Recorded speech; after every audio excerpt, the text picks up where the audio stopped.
অনেক বছর পরে পরিবারের সবাই মিলে এবছর একসাথে দুর্গাপূজা দেখলাম।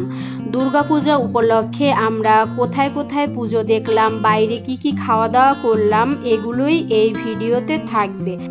ভিডিওটি আপনারা অবশ্যই শেষ পর্যন্ত দেখবেন। আশা করি ভিডিওটি আপনাদের খুব ভালো লাগবে। আর ভালো লাগলে একটি লাইক, কমেন্ট, শেয়ার করে আমার পাশে থাকবেন আর আমার চ্যানেলটিকে সাবস্ক্রাইব করে দিবেন। এবছর আমরা রমনা কালী মন্দির থেকে পুজো দেখা শুরু করি। সকাল 11টায় বেরিয়ে আমরা সোজা চলে এসেছিলাম রমনা কালী মন্দিরে, কারণ আমার দেবর যা আর আমার শাশুড়ি মা, মামনি ওরাও এই মন্দিরই আসবে, ওদের সাথেও দেখা হবে, একসাথে পুজো দেখব। আমরা চলে আসার আগে ওরা চলে এসেছিল। বাচ্চারা একসাথে খুব মজা করতেছিল, তো হঠাৎ করে ওরা বলল ওদের খুব ক্ষুধা পেয়ে গেছে, তাই আমরা মন্দির থেকে বেরিয়ে আমি একটু মহাদেবকে দর্শন করে নিলাম। এরপরে চলে যাচ্ছি রেস্টুরেন্টের দিকে। দেখুন, মন্দিরের রাস্তার দুই সাইডে বিভিন্ন ধরনের স্টল বসেছে। এবছর দিনের বেলায় পুজো দেখতে বেরিয়েছি, কারণ আমাদের ফিরতে ফিরতে রাত হয়ে যাবে।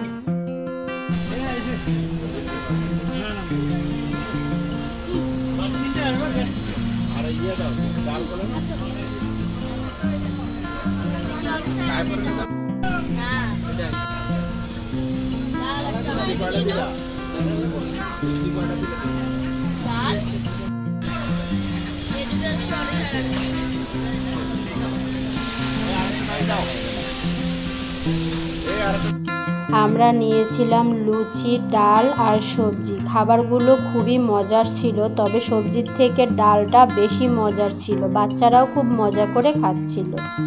পরিবারের সবাই মিলে একসাথে ঘোরা আর খাওয়া দাওয়া করার মজাই আলাদা। আমরা খাওয়া দাওয়া শেষ করে রমনা কালী মন্দির থেকে জগন্নাথ হলের দিকে রিকশায় করে বেরিয়ে পড়লাম। মাঝখানে একটু বৃষ্টি হয়েছিল, বৃষ্টিতে আমরা হালকা পাতলা ভিজে গিয়েছি, কিন্তু বৃষ্টির কারণে আবহাওয়া একদম ঠান্ডা হয়ে গিয়েছিল, তাই পরিবেশটা বেশ ঠান্ডা ঠান্ডা ছিল। 3 ভাই বোন মন্দিরে এসেই নাচ শুরু করে দিল, আর আমরা সামনে বসে বসে ওদের নাচ উপভোগ করতেছিলাম।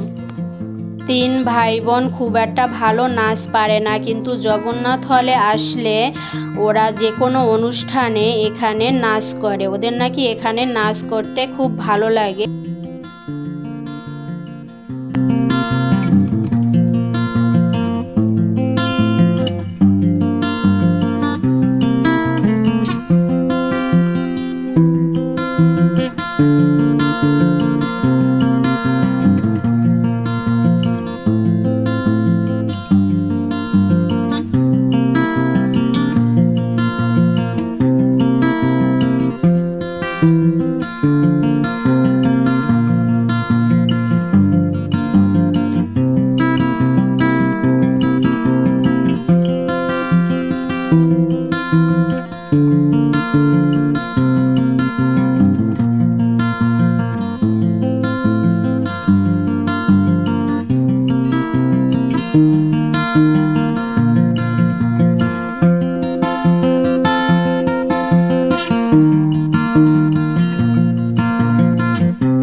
জগন্নাথ হলে আমরা 1 ঘন্টা ছিলাম। ওখান থেকে বেরিয়ে রিকশায় করে আমরা চলে যাচ্ছি ঢাকেশ্বরী মন্দিরে।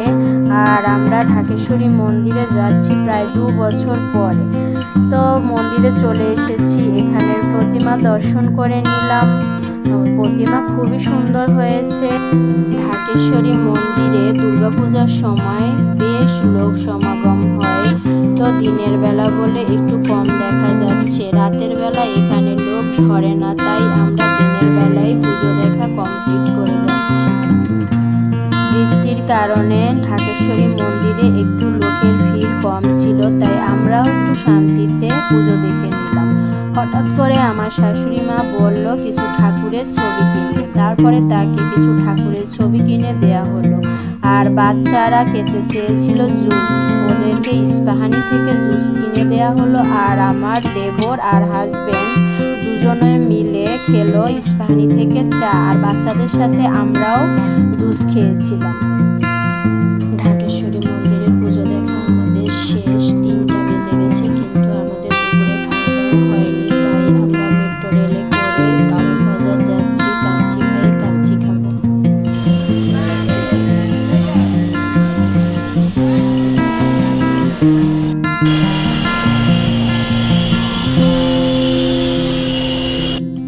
হ্যাঁ কি রে ডিস্টার্ব?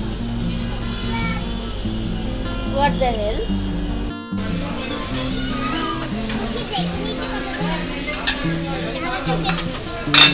অর্ডার কি দিয়ে ফেলেছে? বোরহানি কি দিয়েছে?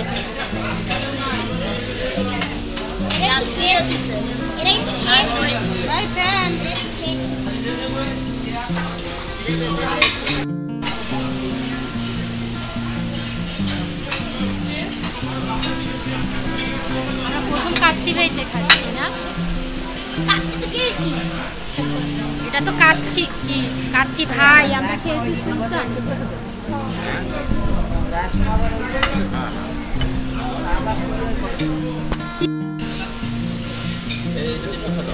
পূজা আরো 2-3 দিন আছে।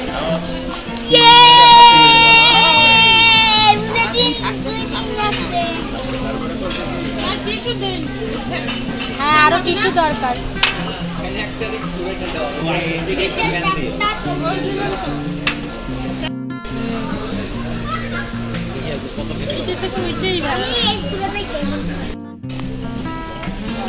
হ্যাঁ ওটা এদিকে দাও। আচ্ছা দেখেন যতটুকু পারা যাবে, যতটুকু পারেন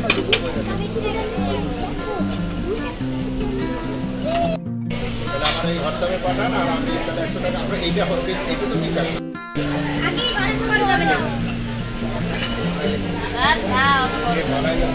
মালাই লাচ্ছি কে এসেছিল?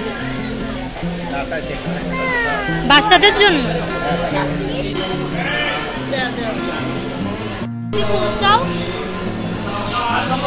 হাত পাতো তোমাকে দেবে দেবে মনে আছে একদিন তোমাকে বলেছিল আমাকে সানগ্লাস দিবে, সেই দাদু এই।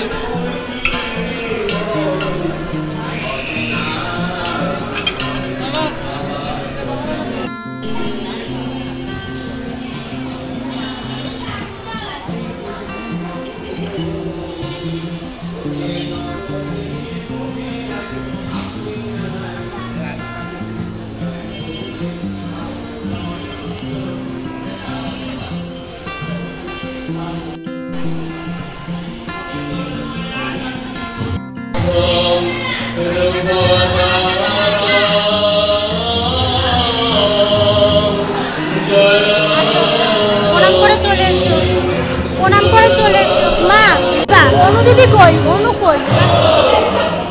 সামনে চলো।